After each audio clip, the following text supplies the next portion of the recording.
자, 그렇습니다. 벌써 3분기 연속이에요. 자이언트 스텝을 한 게. 그렇죠. 오래 기다렸고 도대체 어떤 결과로 시장이 어떻게 해석할지 궁금했는데 예상에 부합했습니다만 파월 의장의 스피치 때문에 이렇게 시장의 변동성이 컸던 것인지 이 부분에 대한 저희 앵커님의 생각이 궁금합니다. 자, 네. 앵커 브리핑 첫 번째 주제 뭘로 시작할까요? 네, 바로 시작하겠습니다. 아시는 것처럼 FOMC에서 75bp 금리 인상이 됐습니다. 이 부분은 사실 시장에서 어느 정도 다 소화를 한 상태였고, 이렇게 되다 보니까 올해 이제 올라온 게 거의 3.25%까지 미국은 기준금리가 가파르게 올라왔습니다. 네. 그리고 남아있는 기준금리에 대해서도 다들 시장에서는 관심을 가질 수밖에 없는데, 현재까지로서는 연말에 한 4.4%까지 가지 않겠냐라는 게 CME 패드 와치를 통해서 확인할 수가 있는데요. 네. 11월에도 아직 자이언트 스텝이 나올 수 있다. 즉 75bp가 이제 연상이 되고 있는데 한 63% 정도로 예상을 하고 있고요. 12월에는 한 50bp로 그래도 내려오지 않겠냐.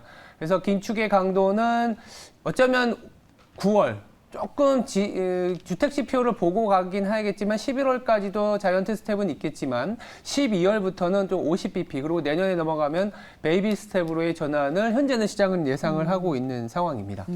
저희가 그리고 가장 중요한 게 또 점도표를 어떻게 해석하느냐 그렇죠. 아니었습니까? 점도표에 대한 해석도 좀 해주시죠. 그러니까 점도표는 지금 2023년까지는 그러니까 내년이죠. 내년에는 한 4.6%를 유지하고 2024년에 가서야 어쩌면 금리 인하를 단행하지 않겠냐 정도로 나온 것 같아요. 6월에 FOMC 이후에는 점도표가 사실 2024년 이전에 2023년에는 좀 금리를 인하할 수 있는 거 아니냐. 그렇죠. 그러면서 시장에서도 어떻게 예상했었냐면 2023년 5월부터는 금리 인하할 수 있다라는 게 FOMC 이전에 9월 FOMC 이전의 전망이었는데 이렇게 점도표가 새로 나오고 나서는 2024년은 가서야 금리 인하가 단행이 될 수 있다는 정도로 프라이싱은 바뀌고는 있어요. 예. 물론 점도표는 크게 의미가 없는 건 맞습니다. 점도표대로 결정되진 않습니다. 왜냐하면 점도표는 1년에 4번 그리고 3, 6, 9, 12 FOMC 이후에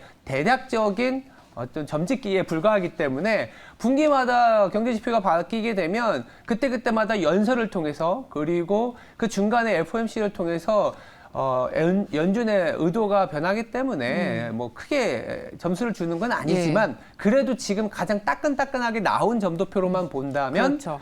2023년에는 금리 인하보다는 중반 이후에는 금리를 좀 동결할 가능성이 지배적이다 정도로 보시면 될 것 같아요. 그렇죠. 점도표는 연준 위원들의 예상이지 미래의 정책을 약속하는 것은 그런 건 아니다. 아닙니다. 라고 파월 의장도 직접 얘기했습니다. 네. 근데 장중에 변동성이 컸어요. 그게 파월 의장이 연설을 하고 또 기자회견을 하면서 장중에 급등락을 반복했는데 어떤 내용이 나와서 그렇습니까? 네, 바로 두 번째 네. 포인트에서 파월 기자회견의 어떤 핵심을 짚어드리면 파월 어제 뭐 짤도 막 들었지 않습니까?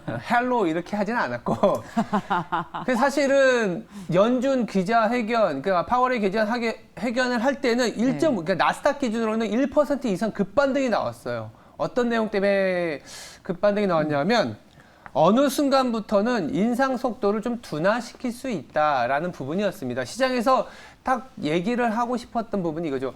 자이언트 스텝 그리고 9월 FOMC에서의 울트라 스텝은 이제 아예 안 나왔고 자이언트 스텝도 어쩌면 이제는 둔화시킬 수 있다. 근데 거기서 또 핵심이 집값이 너무 많이 올랐다. 집값이 조금은 쿨링 다운 좀 내려갈 필요가 있다라고 했는데 아시겠지만 지난주 그리고 이번 주 초반에 우리가 이 뉴욕 현지 연결했을 때 가장 많이 나온 내용이 뭡니까? 주택 가격이 급락하고 있다. 내지는 모기지 금리가 6%를 넘어서 이제는 수요가 없어지고 있다는 거거든요. 그러면 10월, 11월 넘어가서는 그러면 렌트비와 관련된 이슈는 조금씩은 완화되겠구나라는 부분들이 한꺼번에 시장이 이제 변동성이 생겼었는데 또 한편으로는 그래도 금리 인하는 없다라는 여러 차례의 강조를 통해서 지표는 일단 보고 가자. 가까운 시기가 10월 13일이거든요.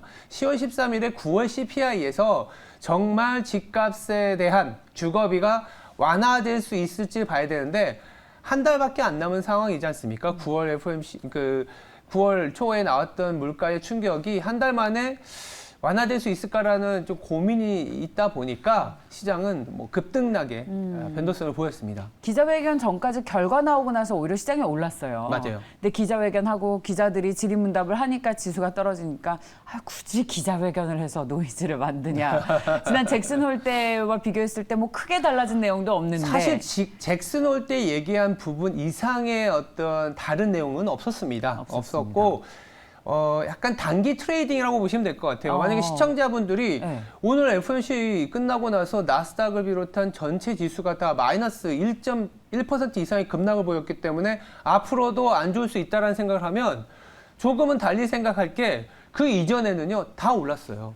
그러는데도 시장이 계속 올랐냐? 그건 아니거든요. 그래서 오늘 하루의 등락만 보고 이제 시장 정말 끝나는 거 아니냐라는 그런 우려는 할 필요는 없습니다만 그래도 10월 초에 10월 13일에 예정된 CPI를 보고 가자라는 정도의 어떤 경계 심리는 남아있다 네. 정도로만 예. 보셔야 되지 않을까 예. 생각합니다. 저희 앵커님이자 또 신중호 애널리스트의 생각은 오늘의 변동성은 단기 트레이딩 자금의 어떤 성격들이다라고 좀 해석을 하셨는데 네. 이와 관련해서는 저희 잠시 후에 투데이 인사이트에서 SK증권의 최석원 지식서비스 부문장과 함께 보다 자세하게 분석을 네. 또 해보겠습니다. 자, 마지막 앵커 브리핑까지 한번 해볼까요? 네네. 어쩌면 잘 된 것 같습니다. 이제는 푸틴 이슈가 잊혀지는 것 같아요. 네. 왜 이 얘기를 드리냐면 우리가 3월부터 9월 이전까지 동시에 고민했었던 게 어떤 거냐면 긴축을 하는데 러시아 쪽에서 자꾸 가스를 잠그고 지정학적 리스크를 불러일으키니까 유가가 안 잡히면 이거 아무리 긴축해도 답이 안 나와 이런 고민이었거든요. 그러니까 연준 자체에만 고민을 했다면 연준이 금리를 올리면 유가가 내려가고 물가가 잡히니까 그래 우리 앞으로 이제는 이유를 도모하자라는 생각을 할 텐데 연준이 아무리 금리를 올려도 러시아 쪽에서의 지정학적 리스크로 인해서 유가의 변동성, 가스 가격이 계속 올라갔다라면은 사실은 우리가 답이 없었다라는 거였는데 이제는 러시아 쪽에서 어떠한 이슈가 나와도 어쩌면 지금은 다들 정치적인 해석이 너무 이제 푸틴이 급해지고 있다. 푸틴의 어떤 선택지가 줄어들고 있다는 측면에서 해석을 하는 것 같아요. 그래서 잊혀지는 푸틴을 왜 얘기하냐면 이제는 투자의 관점에서 연준이 금리를 올리는 이슈에서는 푸틴의 영향력은 좀 사라지는 거 아니냐. 다행스럽게도. 예. 물론 이제 전쟁의 리스크, 지정학적 리스크는 여전히 남아 있습니다. 23일부터 27일까지 러시아가 점령한 지역이죠. 뭐 도네츠크라든지 루안스크에서 주민 투표를 하고 당연히 러시아 쪽에 남을 것이다라는 투표 결과가 나올 거라는 시장의 예상이 많아요. 그렇게 되면 러시아 측에서는 이거 봐라 우리 영토다라고 하면서 지정학적 리스크를 불러일으키는 이슈는 있겠지만 이 자체가 이제는 연준의 내지 우리가 금리로 인한 물가 상승률의 어떤 그 노이즈에서는 조금은 뒤로 물러났다라고 그렇죠. 보시면 될 것 같아요. 사실 중국도 뭐 관심 없다고 하고 인도도 뭐 너네 전쟁에서 되겠냐 지금 우군이 전혀 없는 상황이고 배수의 진을 치고 전쟁이 장기화되는 그런 느낌인데 자 그렇다면 푸틴 이슈는 이제는 뭐 뒤로 하고 네. 그리고 FOMC 회의 결과도 나왔습니다. 이제 시장의 관심은 실적이죠. 실적. 예, 뭐 원인. 공교롭게도 10월달 들어가면서부터는 이제 물가의 하락세도 확인될 거고 실적 시즌이 시작되는데 어제 미국 시장에서 그래도 상승폭이 유지됐던 게 음식료 쪽이었어요. 네. 그러니까 물론 이제 방어적인 성격도 있었지만 이제 그 푸틴 이슈가 잊혀지다 보니까 사실 옥수수라든지 뭐 콩, 밀 같은 변동성이 크지 않았습니다. 그 말은 이제 음식료 입장에서는 뭐 단가는 올렸고 밀이나 예를 들어서 곡물 가격의 이슈는 푸틴이 아무리 전쟁 리스크를 불러일으켜도 크게 움직이지 않는다라고 하면 확실하게 실적이 괜찮아지는 쪽은 뭐 음식료 쪽, 가공식품 쪽이 있다라는 인식이 좀 확대가 됐는데 이 부분을 우리나라로 조금은 전환하다 보면 굉장히 많은 업종에서 그래도 마진이 좀 확보되는 그리고 앞으로 마진이 조금 개선될 수 있는 업종이 있지 않겠냐라는 시각이 전환될 것 같습니다. 그렇다면 이제부터는 매크로 이슈, 파월의 어떤 스탠스에 너무 좀 움츠러들었던 어깨가 그래도 실적 시즌에서는 종목별로 조금 펴지는 상황이 나오지 않겠냐라는 그런 희망도 한번 가져봅니다. 예, 신종호 앵커께서는 지금 현직 증권사 투자 전략가셔서 네. 아마 저희 방송 안 하셨으면 지금 보고서 쓰고 계셨을 텐데. 네. 그렇죠. 보고서의 내용을. 쓰고 뭐 보내고 왔습니다. 그렇군요. 네. 저희 앵커 브리핑에서 가장 먼저 이 분석을 전해 주셨습니다. 지금까지 앵커 브리핑이었습니다.